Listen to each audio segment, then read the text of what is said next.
Hello everyone, today is day 76 of solving a LeetCode problem every day, and today I'm going to solve Task Scheduler. So you're given an array of CPU tasks, each labeled with a letter from A to Z and a number n. Each CPU interval can be idle or allow the completion of one task. Tasks can be completed in any order, but there's a constraint. There has to be a gap of at least n intervals between two tasks with the same label. Return the minimum number of CPU intervals required to complete all the tasks. So basically, we're given an array of tasks.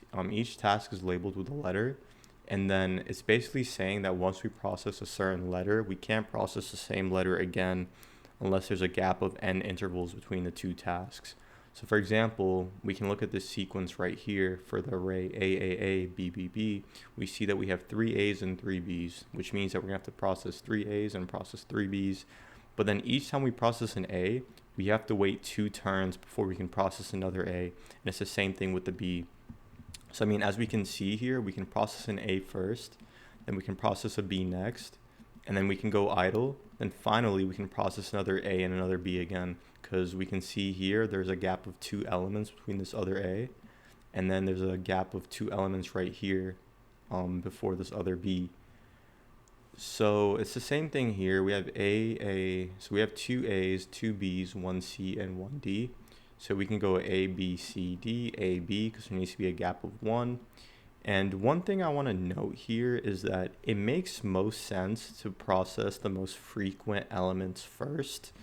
And the reason why is it wouldn't make sense to start out with a C or D, because since there's another A and another B to process, we want these C's and D's to act kind of as like a spacer. So we have, more elements we can go through before having to process this A again. So that's just one thing I want to know. We want to continuously just process the most frequent elements as long as, the timing works out where there is a specific gap.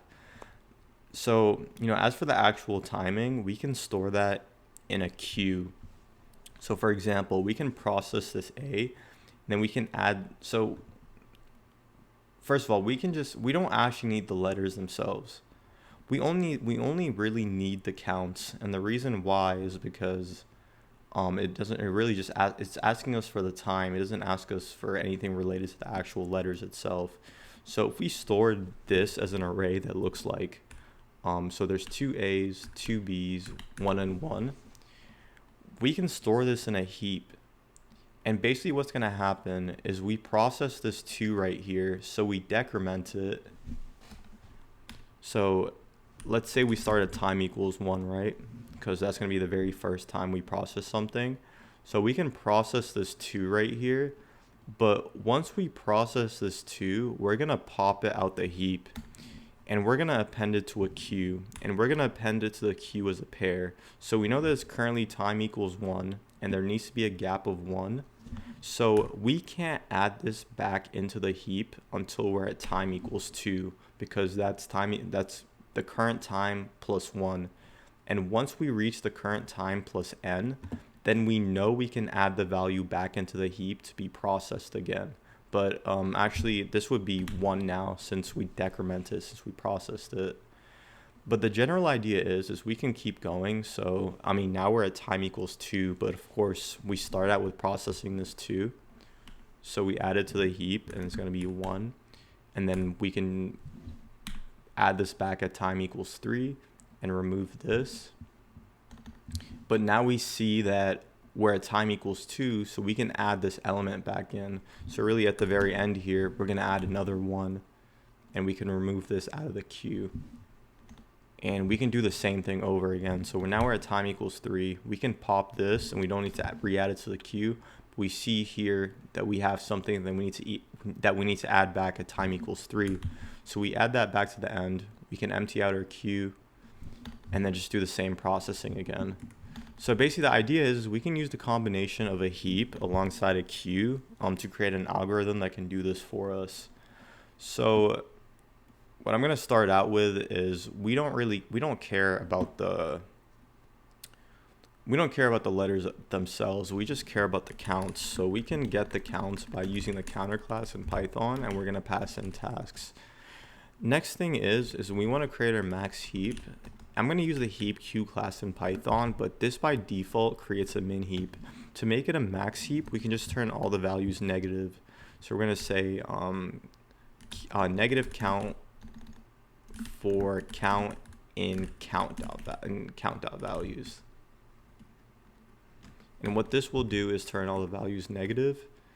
And then let's see, we also need to create our queue, and we gotta initialize the time. Now we're gonna say, so while max heap or queue, and the reason why we're doing either or is because the max heap might be empty, but there might still be values to process in the queue, or the vice versa. The queue might be empty because we're just starting out, but there's still values in the max heap that we need to process. So this is going to be a either or type of thing, or not either or, but just or. And then the first thing we want to do each time is increment the count, since the time goes up every time we do we process something in the CPU. And now let's see, so if the max heap is empty, we can just pretty much skip ahead in time, right? Because if the max heap is empty, we don't need to keep going and just like incrementing the time. What we can do is just from the queue, we can just grab whatever the first time is. So basically what we're doing right here is the max heap is empty, but we know that since we're in the while loop, there is still values in the queue that we need to process. So what we're going to do is we're going to take the very, the next element in the queue that needs to be popped off, and we're going to skip ahead in time to that element so we can then just go ahead and push it back onto the heap. So we're going to have another if statement, and it's going to be if q 01 is equal to time, then we want to heap q dot push to the max heap q 0, or q dot pop left 0, since we also want to pop it. And here we also actually want to check if the queue is not empty, right? Because we're going to perform this step right here, whether or not the max heap is empty. Because even if the max heap is not empty, maybe we've reached a time where there is something in the queue that needs to be added back into the heap. So we want to make sure we have this if queue to make sure that the queue is not empty before doing this, because we get an error right here if the queue is empty. So now we want to cover the other case if the max heap is not empty. So the first thing that we probably want to do is we're going to say count is equal to 1 plus max, heap q dot pop max heap. So what we're doing here is, since all the values are negative, what we're pretty much doing is decrementing the count, but we're adding 1, because remember we made all the values negative here. And then we want to check if count is not equal to 0, where if it's not equal to 0, then we want to push it onto the queue. So we're going to say count.append, and it's going to be count alongside with time plus n.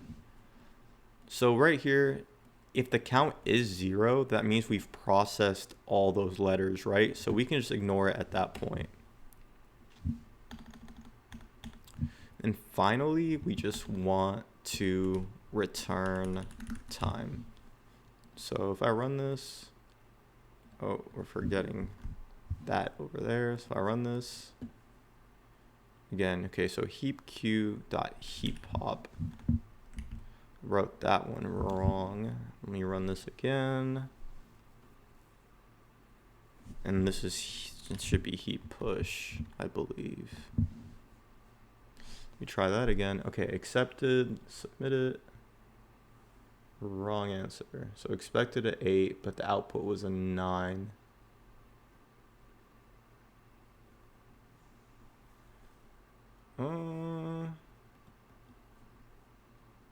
Let's see. So n is equal to 1. Or let's look at the algorithm right here. Is there something that we are missing?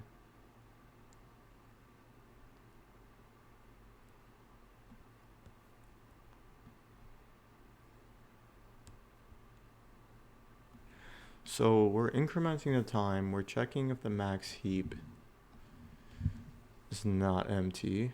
And then if it's, we skip ahead in time. We push it back onto the heap. And then otherwise we increment the count right here, or we decrement it. We append it to the queue.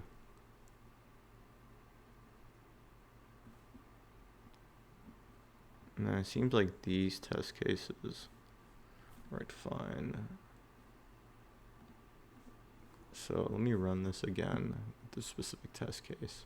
So our output was 9, but it's expecting 8. So let's just see right here. We have A. So we have 4 A's. And then we have 1 B, 1 C, 1 D, and 1 G. So the count is going to look something like 4, 1, 1, 1, 1. So there's 4 unique elements right here, and then 4 there. So now we can ignore this array right here. So time is going to be equal to 1 to start out, and then Q is going to be empty. So let's just go through this algorithm and see what happens. We also want to make all these values negative just to kind of match what we are doing here. So time is equal to, well, I mean, it's technically 0 to start, but let's say that we're right here. So if not max heap, or we also heapified this, but this is fine. So if not max heap, which is not the case because our heap is empty, else count is equal to 1 plus heap Q. So I'm going to say count is equal to -3, since, and we also popped that just now. Then if count is not equal to 0, which it's not, we want to append this to the queue. So we're going to append to the queue the new count, which is -3, alongside with time plus n. So n here in this case is 1. The current time is 1. So at time equals 2, we can add this back into the heap. So now we do this again. Time is equal to 2. Max heap isn't empty. So we want to pop this. Becomes a 0, so we ignore it. And then if Q and Q01 is equal to time, which it is because time is equal to 2, we see that there's a 2 here. We want to push this back onto the heap. So onto the heap, it becomes the root, and now we have a -3. We can remove this. So here now time is equal to 3. So we do the same thing again. Count becomes -2. Count is not 0, so we append it to the queue, and we can add this back at time equals 4, so it becomes -2 and 4, and we pop this off. Time becomes 4, and now we want to process this -1. We can just remove it, but we see now that time is equal to 4, so we can add this back in. So we're going to have a -2 right here, and we can remove this. Now time becomes 5, -2, add 1, it's not equal to 0, append it to the queue, -1, we can add it back into at time equals 6, and now we're good. So time is now equal to 6. Oh, I forgot to pop this, but time is now equal to 6. We pop off this -1, we see that time is equal to 6, we add -1 again, and then yeah, so we remove this from the queue. So now we pop this, time is equal to 7, we pop this, time is equal to 8. So the output should be 8, but for some reason we are getting 9. So what I'm gonna do is let's print the time and kind of see what's happening here. So 1, 2, 3, 4, 5, 6, 7, 8, 9. Then let's also print the max heap. Let's see what this is looking like alongside the queue.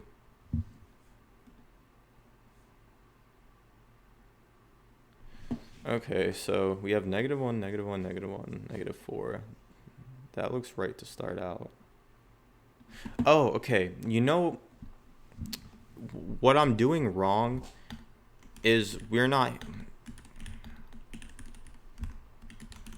forgot to heapify it. So now if I submit this, or not max heap, but heap queue, run, submit, output limit. Okay, it's because I need to remove this now. Submit. Cool. So now it's accepted. So I mean, yeah, that's kind of a cool example of like how you might want to like troubleshoot something if you're getting wrong. You know, the first thing you might want to do is kind of just like walk through the algorithm like with a test case and see what the output would be. And then, if everything looks fine with the algorithm, maybe you want to do some print statements because you might have messed something up with actual initialization, which is what happened here in this case. When I printed out the heap, I looked at it and it didn't look right to start out. The -4 was in the end when it should have been at the start, which is why I was able to pick up the fact that I forgot to heapify it up here. So now let's talk about time complexity. So the time complexity of this algorithm is going to be n times log n, where n is equal to the number of tasks. And the reason why is that we're going to, like within this while loop right here, we're going to be processing whatever number of tasks there are. But then within here, we might either be doing a heap pop or a heap push, and that's going to be a log n operation, which is why it's n log n. And as for space complexity, the space complexity is going to actually be constant. And the reason why the space complexity is constant is because within the max heap count or the queue, the max number of elements that can be in it is 26. And the reason why is that it says here that each task is an uppercase English letter, and when we collect those tasks all into a count, we can have at most 26 because there's 26 unique English letters. So yeah, that's my solution for the day.